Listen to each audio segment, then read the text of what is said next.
سورة المجادلہ آیت نمبر 12 صفحہ نمبر 8 دویم رکوع اتیشتم سپارہ اعوذ باللہ من الشیطان الرجیم بسم اللہ الرحمن الرحیم يا أيها الذين آمنوا إذا ناجيتم الرسول فقدموا بين يدي نجواكم صدقة ذلك خير لكم وأطهر فإن لم تجدوا فإن الله غفور رحيم أأشفقتم أن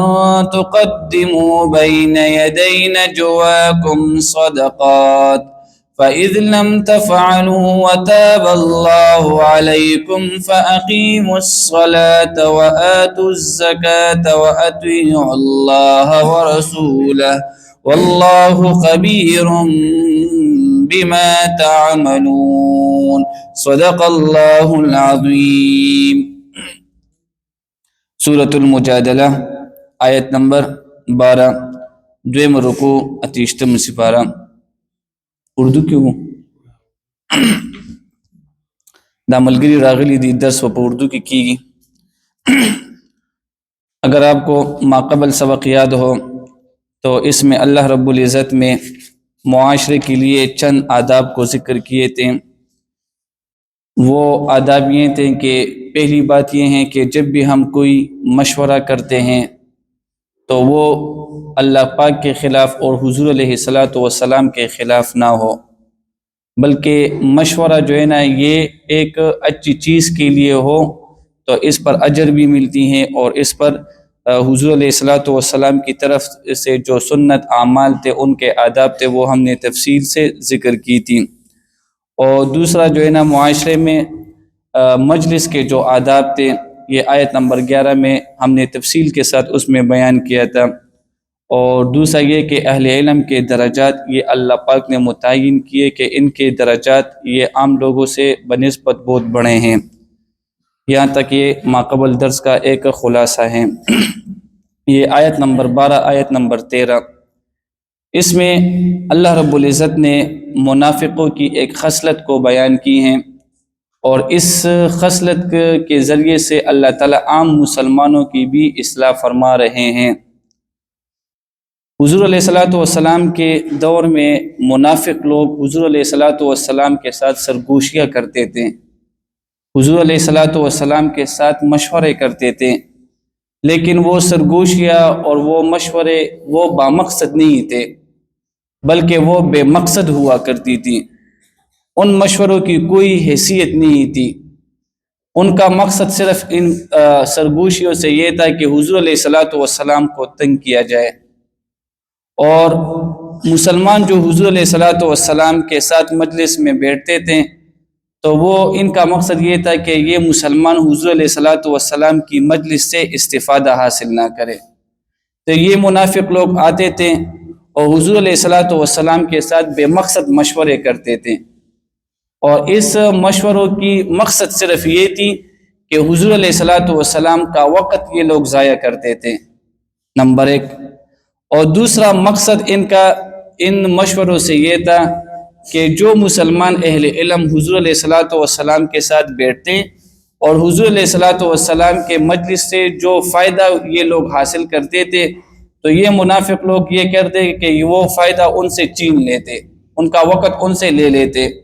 تو اللہ رب العزت نے یہاں پر ایک حکم یہ نازل فرمایا کہ جب آپ حضور علیہ السلام کے ساتھ سرگوشیاں کرتے ہیں، کوئی مشورہ کرتے ہیں، تو سب سے پہلے آپ نے جو ہے نا صدقہ دینا ہوگا، اور یہ صدقہ جو ہے نا یہ اس وقت یہ واجب تھی کہ سب سے پہلے آپ صدقہ کریں گے، اس کے بعد آپ حضور علیہ السلام کے ساتھ مشورہ کریں گے۔ تو اس حکم کے ساتھ فائدہ یہ ہوئی کہ ایک تو منافق لوگ یہ بخیل تھے، تو ان کی بخل کی وجہ سے جو ہے نا وہ صدقہ نہیں دیتے، تو جب صدقہ نہیں دیتے تھے تو وہ حضور علیہ السلام کے پاس آتے بھی نہیں۔ تو اس سے فائدہ یہ ہوئی کہ حضور علیہ السلام کا وقت جو بڑا قیمتی تھا وہ اس حکم کی وجہ سے جو ہے نا وہ بہت بڑا قیمتی ہو گئے، اور یہ لوگ پھر مجلس کو نہیں آتے تھے۔ اور اس حکم کی وجہ سے مسلمانوں کو جو ہے نا ترغیب ہے کہ آپ جب بھی حضور علیہ الصلوۃ والسلام کی مجلس میں آتے ہیں اور آپ حضور علیہ الصلوۃ والسلام کے ساتھ اٹھتے بیٹھتے ہیں اور کوئی مشورہ حضور علیہ الصلوۃ والسلام کے ساتھ کرتے تو یہ یاد رکھنا حضور علیہ الصلوۃ والسلام کے ساتھ بامقصد چیزوں کا مشورہ کیا کرے. اس طرح چیزوں کی مشورہ آپ کیا کرے کہ اس کا دنیا میں بھی کوئی فائدہ ہو اور آخرت میں بھی. تو ان میں منافقوں کی جو ہے نا یہی خصلت اللہ پاک نے بیان کی ہے کہ جب بھی آپ حضور علیہ الصلوۃ والسلام کے ساتھ سرگوشیاں کرتے ہیں یا کوئی چپکے سے مشورہ کرتے تو اس سے پہلے آپ نے کیا دینا ہوگا؟ صدقہ. پھر جب یہ قانون بن گئی کہ حضور علیہ الصلوۃ والسلام کے ساتھ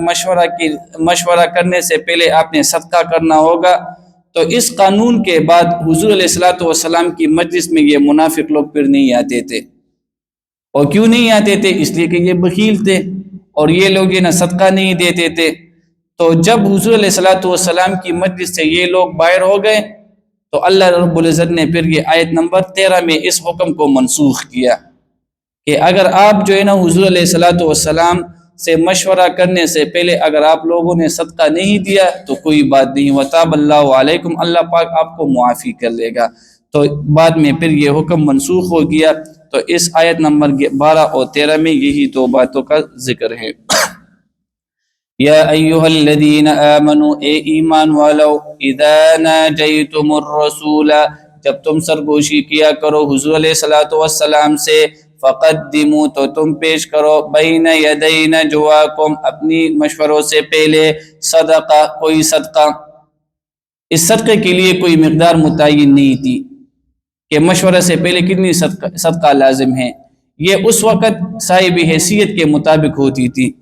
کہ جس بندے کی جتنی وسعت ہوتی تھی وہ اس اپنی وسعت کے مطابق وہ صدقہ دیا کرتا تھا. ذالک خیر لکم، یہی تمہارے لیے زیادہ بہتر ہے، واطہر، اور زیادہ پاکیزگی ہے. فإن لم تجدوا، پس اگر تم نہ پالو اس صدقے کو، فإن اللہ، پس بے شک اللہ رب العزت، غفور، بڑا بخشنے والا ہے، رحیم، زیادہ رحم کرنے والا ہے. اشفقتم، آئے تم ڈر گئے، ان تقدموا، کہ تم صدقے کو پیش کرو، بین یدی نجواکم، اپنی مشورے سے پہلے، صدقات، کچھ صدقات، صدقے، فإذ لم تفعلوا، پس جب اگر تم اس طرح نہ کر سکو، وتاب اللہ، تو معاف کیا اللہ تعالیٰ نے بھی، علیکم، تمہیں، فاقیموا الصلاۃ، پس قائم کرو نماز کو، وآتوا الزکاۃ، اور ادا کرو زکوٰۃ کو، واطیعوا اللہ، اور اطاعت فرمان برداری کرو حضور اللہ تعالیٰ کی، ورسولہ، اور اس کے رسول کا جو حضور علیہ الصلوۃ والسلام ہیں، واللہ، اللہ پاک، خبیر، باخبر ہے، زیادہ خبر کر، بما تعملون، اس سے جو تم کرتے ہو. وآخر دعوانا الحمد للہ رب العالمین.